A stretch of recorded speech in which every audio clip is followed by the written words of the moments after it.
buenas tardes a todos nuestros oyentes que nos siguen a través de Radio Estéreo Universidad 107.7 FMC. También a toda nuestra audiencia que nos sigue a través de nuestra cuenta de Instagram, @defensoría.up.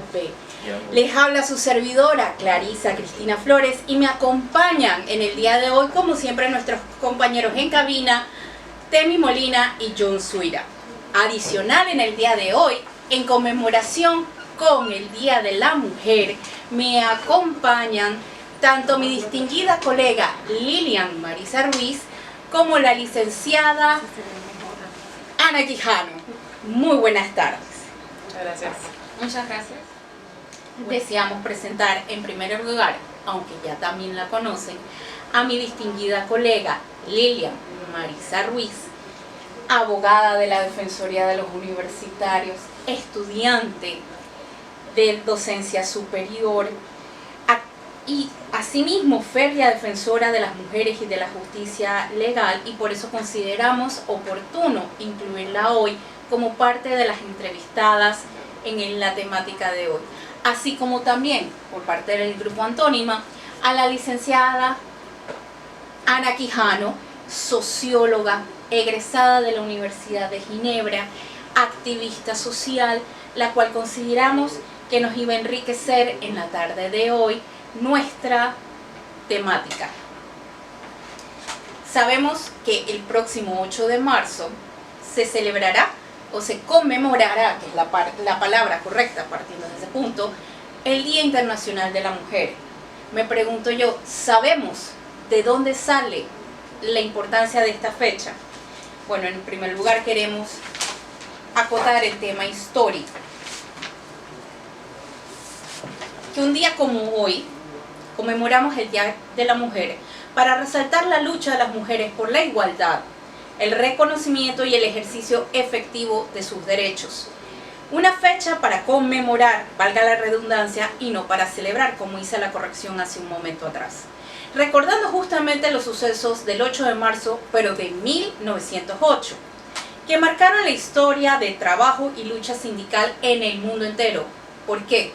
Porque 129 mujeres murieron en un incendio en la fábrica Cotton de Nueva York, Estados Unidos, luego que se declararan en huelga con permanencia en su lugar de trabajo.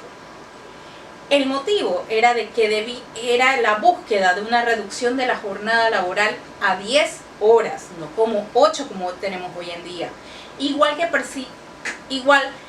Percibir igual salario que los hombres por la misma cantidad de actividades, sin contar las malas condiciones de trabajo que ellas padecían. El dueño de la fábrica ordenó cerrar las puertas del edificio para que las mujeres desistieran y abandonaran el lugar.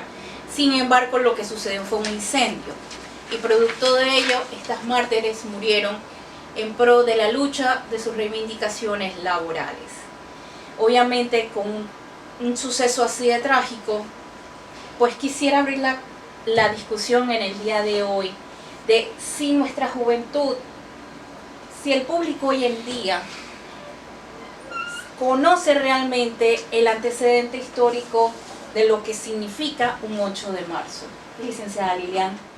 Bueno, yo creo que hay una juventud que siempre, generación tras generación, se va nutriendo, pero sin duda todo el aparato comunicacional y obviamente el mercado hacen consigo de que la fecha vaya perdiendo la significación política que tiene una fecha como el 8 de marzo, y obviamente que sus antecedentes incluso van a 58 años antes de 1908, de los sucesos que se dan en la fábrica, porque ya había una historia donde la mujer ha venido reclamando sus derechos. Correcto. Entonces, efectivamente yo creo que a nosotros es que nos toca, a la Casa de Estudios de Méndez Pereira, dentro de lo que son nuestras aulas de clase, en los espacios que tengamos, hacer hincapié en la significación política de la fecha.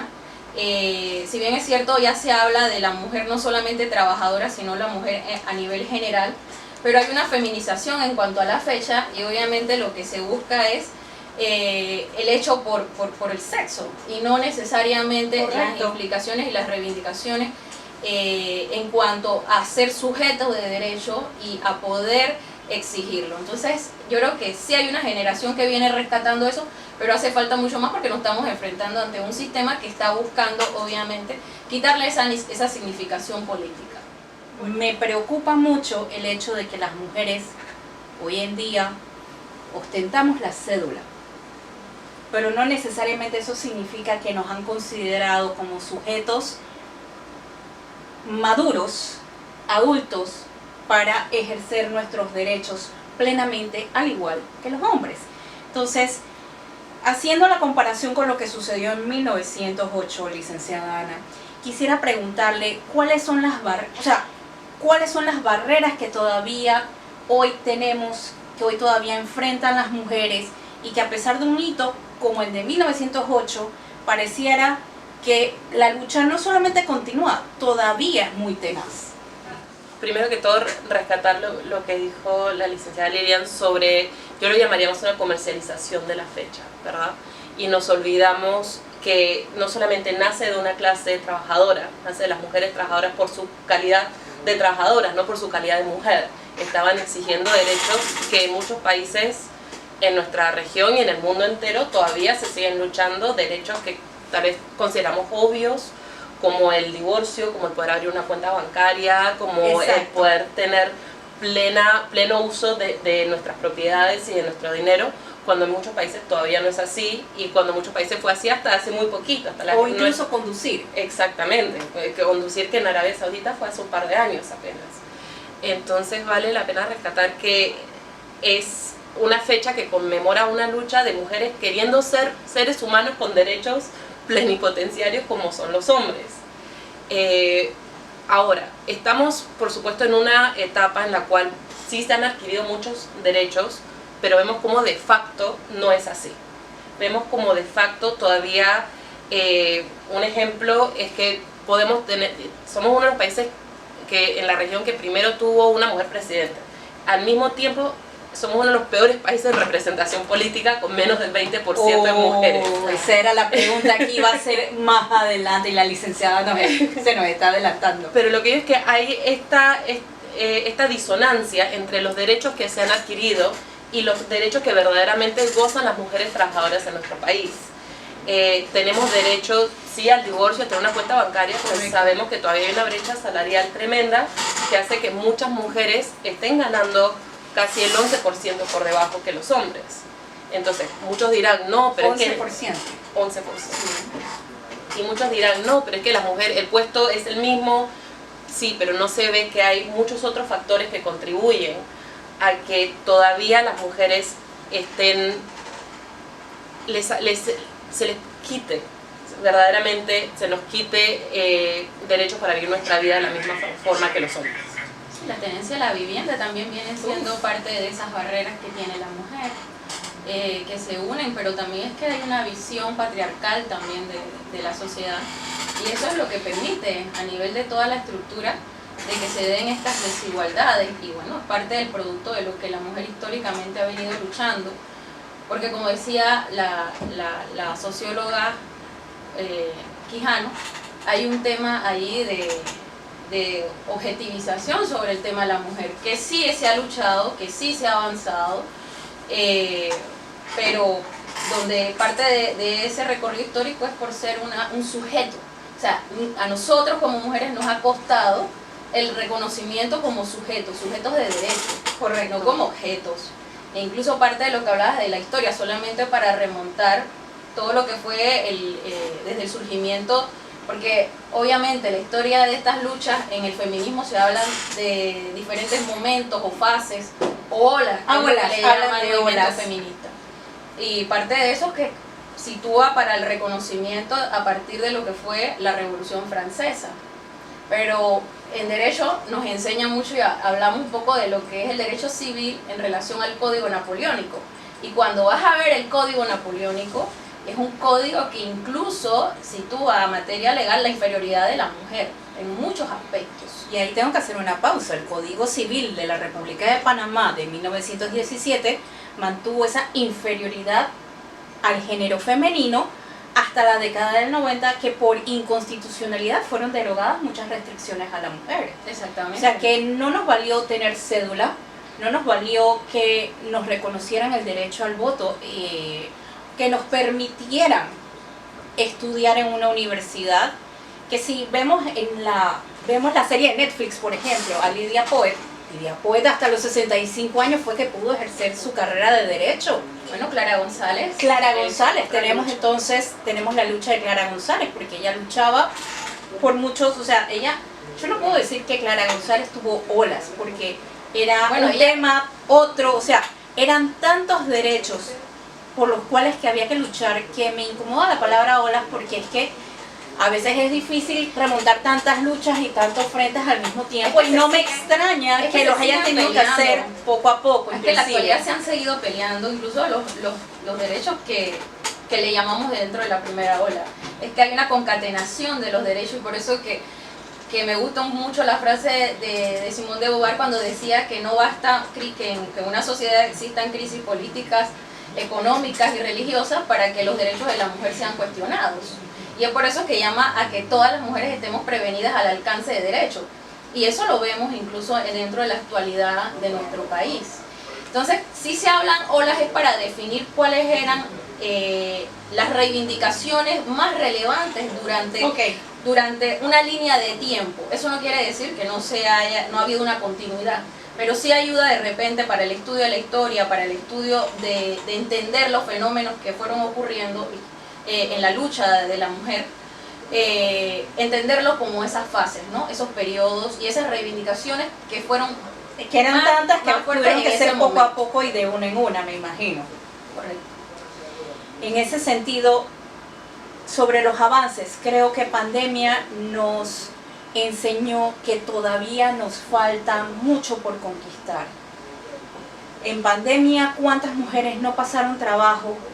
Porque justamente era sobre ellas que recaía el cuidado de los hijos, de los ancianos, el cuidado de la casa, y prácticamente su teletrabajo, en caso tal de que tuviera la oportunidad de no haber perdido el trabajo, quedaba en segundo lugar, porque estaba primero el homeschooling o la escuela a distancia de los hijos, el cuidado de los hijos, el cuidado de los ancianos, versus el hombre, que su teletrabajo sí era más importante.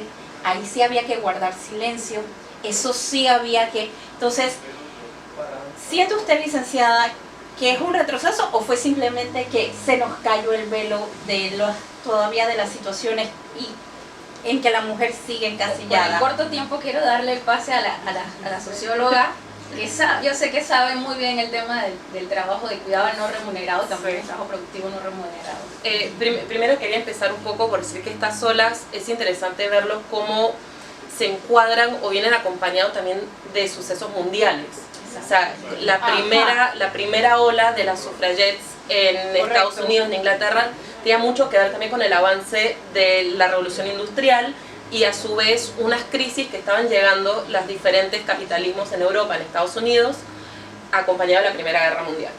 Tanto es así que vemos cómo las reivindicaciones feministas, o el 8 de marzo es declarado por primera vez, es justamente por la Conferencia de Mujeres Socialistas en 1907, por Clara Zetkin, por Rosa Luxemburgo, por Alexandra Kolontai, por mujeres que estaban primero peleando por su clase, primero peleando en un contexto de conflicto, de crisis sociopolítica, económica, que estaba sucediendo en Alemania, en Hungría, en Rusia, y dentro de ese contexto justamente permitió un poco desnudar las fallas y las deficiencias en los derechos de las mujeres y por lo tanto atacar el tema. Lo mismo cuando se habla de la ola en los 60, 70, tiene mucho que ver con la guerra de Vietnam, tiene mucho que ver con el fin, o sea, el comienzo también de la crisis del petróleo en los 70 y un poco de vuelta, cómo las crisis económicas y políticas develan las fallas y la necesidad de que la mujer tenga paridad y equidad de derechos que los hombres. Entonces, de nuevo, ahora nos encontramos post-pandemia. Ajá, ¿qué nos develó pandemia en cuanto a nuestros avances? Más bien nuestros retrocesos o todavía nuestras luchas por seguir. ¿Qué nos develó? Bueno, sin duda el tema del trabajo del cuidado es sumamente claro. Las mujeres, y esto lo tengo aquí, es según el Instituto de Paridad de Género del Ministerio de Desarrollo Social, o sea, nuestro propio instituto, que demuestra que las mujeres trabajan 29 horas de trabajo no remunerado en el hogar, comparado a los hombres que trabajan 13 por semana. O sea, las mujeres trabajan 3 veces más en todos esos trabajos de cuidado. El profesor Jované hablaba de 34 horas. Sube a 34. Sumándole las 40 que si tienen un horario de 40 semanales. Y totalmente, porque tampoco es la ilusión de la mujer que se queda en casa y trabaja y el hombre sale a trabajar. Sabemos que la realidad panameña no es así. Correcto. Que la realidad panameña es que la mujer tiene que salir a trabajar las 40 horas y eso se le suma casi 34 horas más. Que la mujer está trabajando 74 horas. No remuneradas. 34 no remuneradas. 34 más 40 serían 74. 74. Es la jornada laboral. Versus 53 del hombre. Sí. En total. En total. O sea, yo creo que esta es una realidad aplastante, Sí. preocupante y dado que el tiempo es nuestro enemigo, como cada yo creo que nos quedamos con esta estadística alarmante de que todavía las mujeres tenemos espacios que conquistar porque tenemos un trabajo no remunerado en casa que no se nos quiere reconocer y que en casa todavía no hay una paridad a la hora de ayuda doméstica por parte de nuestras parejas. Entonces, con esta reflexión, yo sí quiero Ajá. pedir informar de que las mujeres, como todos los años, se van a estar movilizando. Y este perfecto. 8 de marzo no es distinto. Va a haber una marcha convocada desde el Parque Porras de la ciudad de Panamá y que a partir de allí pues sale desde las 4:30 de la tarde. Entonces las mujeres en este país se van a estar reuniendo, al menos aquí en Panamá. También se están convocando, creo que en Azuero y en Chiriquí, la provincia de Chiriquí. Van a darse marchas.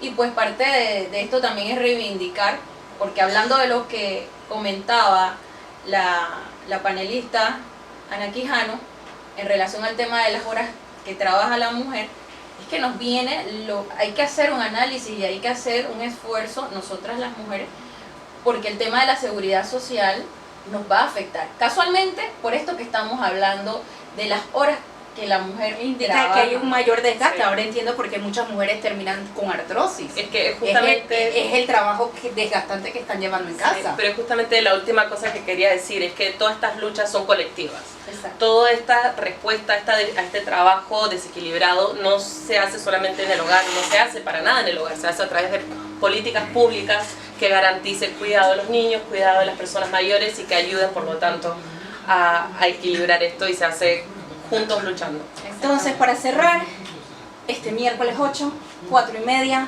Parque Porras. Y bueno, para la marcha en lucha de los derechos de las mujeres, nos despedimos como cada lunes, agradeciendo a nuestros compañeros de controles, Temi Molina y John Suira, a Radio Estéreo Universidad. Nos despedimos como cada lunes desde la Defensoría Radio, esta servidora Clarisa Cristina Flores, la licenciada Marisa Ruiz, la licenciada Ana Quijano. Y bueno, que tengan una linda tarde. Gracias.